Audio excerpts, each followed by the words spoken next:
Charlie started to say something, but seeing the anger on Claire's face, he could only grit his teeth, turn, and walk out of the restaurant. The nerve of that guy!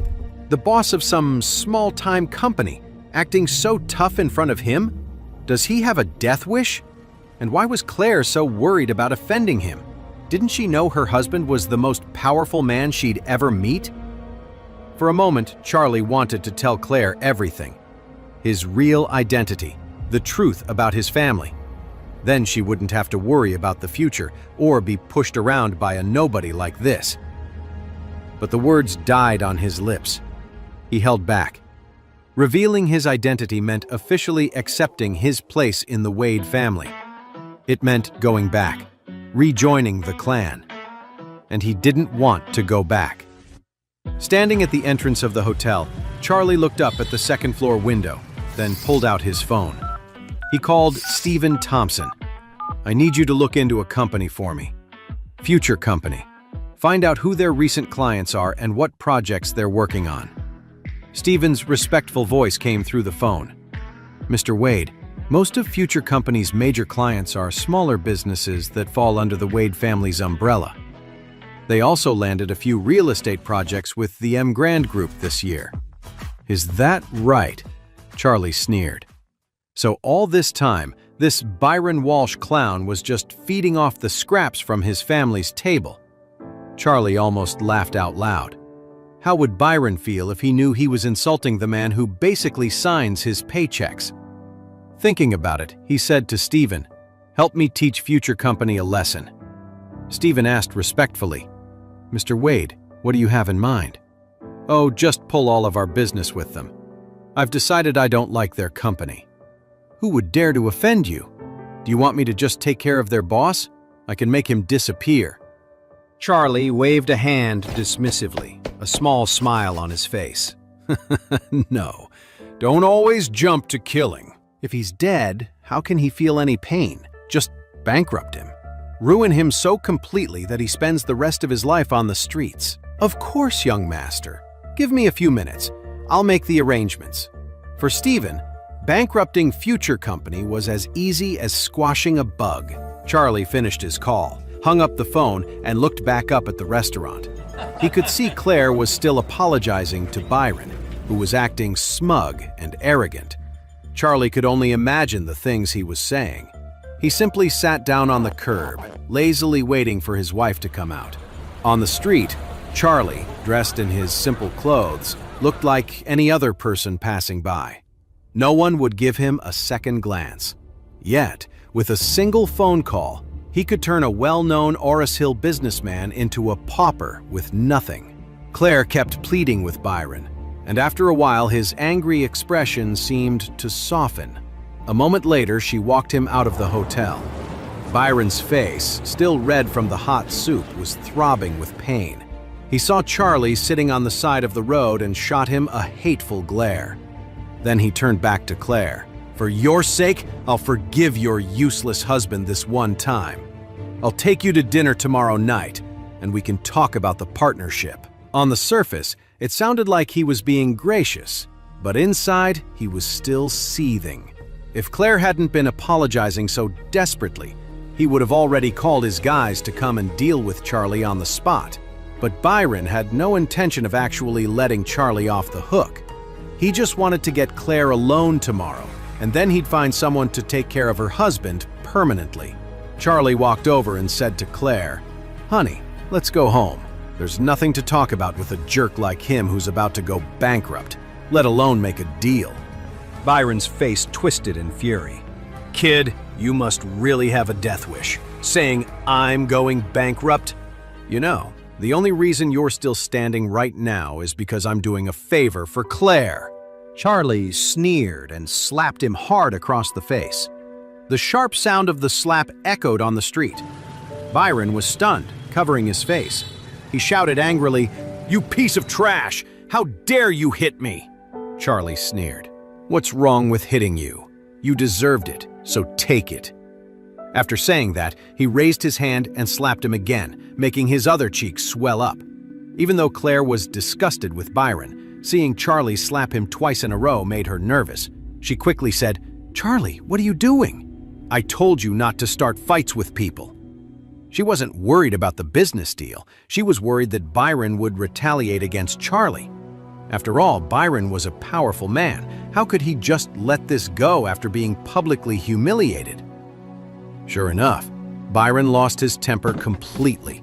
He pointed at Clare and said, "Listen, Wilson, your husband is going to pay for this today. I'll kill him. I'll make him disappear from Orris Hill for good." When Clare heard this, she said angrily, "You're disgusting." "Disgusting?" Byron snorted. "Don't think I don't know that the Wilson family has already kicked you out. You think you're still one of them? Let me tell you something. In Orris Hill City, I can crush your entire family with one phone call. So if you don't want anything bad to happen to them, you'd better get on your knees and come to my bed. If you make me happy, I might forgive you." Clare trembled with rage and said sharply, "Byron, you are a monster." "I'm a powerful man. What's wrong with being a little shameless?" Byron said without a hint of shame. Charlie stood up and said to Byron, "Mr. Walsh, you're already bankrupt, so you can save the tough guy act." "What? What did you say?" Byron was stunned, not knowing how to react. He was about to yell when his cell phone started ringing. He didn't want to answer, but the phone kept ringing insistently. Byron pointed a threatening finger at Charlie and then impatiently answered the phone. "Yeah, what is it?" "Mr. Walsh, it's terrible. The partners who were supposed to work with us just pulled out. They've canceled all our deals." "What?" Byron's face paled. "I'll call DC right now." "Hold on. It's not just our Washington, D.C. partners who pulled out. The M Grand Group just canceled everything, and they've been with us for years. On top of that, Mr. Dalton, Mr. Prescott, and Mr. Thompson all just terminated their contracts." Byron held the phone, too stunned to say a word, but the voice on the other end continued. "Right now, 4 different companies have called, demanding that Future Company pay massive penalty fees for breaking contract. Mr. Jones from the finance department called. He wants the $280 million construction loan paid back in full by tomorrow, or they'll start legal action and seize the property. Also, the heads of American Federal Bank, Bank of America, American Trust Bank, and American Farmers Bank all called. They're calling in our debts. We have to pay back every loan by noon tomorrow, or they'll auction off all the company's assets." Byron was sweating bullets, his face completely drained of color. Cold sweat soaked through his shirt. Was the world going crazy? Or was he having a nightmare? How could everything go wrong all at once? It felt like it was all coordinated, like someone had planned it. What was going on? What the hell was happening? After one hit after another, Byron was sweating buckets. He could barely stand, needing the wall to hold himself up. Clare didn't know who was on the phone, but seeing Byron's expression change so drastically after taking the call, she couldn't help but wonder if he was having some kind of medical emergency. "Charlie, is Byron sick or something?" Charlie smiled faintly. "Maybe. It seems like he has some kind of brain problem. He can't even remember who he is anymore." The panicked, crying voice of his secretary came through the phone, but Byron could barely hear it. There was a ringing in his ears, and his mind was stuck on what Charlie had just said. "Mr. Walsh, you're already bankrupt!" Byron was drenched in a cold sweat. He raised his head in horror and stared at Charlie. Could it be true? Was Charlie some kind of psychic? He really was bankrupt. Byron slid down the wall in despair. Charlie gave him a cold look and said to Clare, "Let's go." Clare didn't understand what was happening with Byron, but she didn't want to look at him a second longer. She turned to leave. Just then, Byron seemed to snap out of it. He shot his head up, his eyes locking onto Charlie.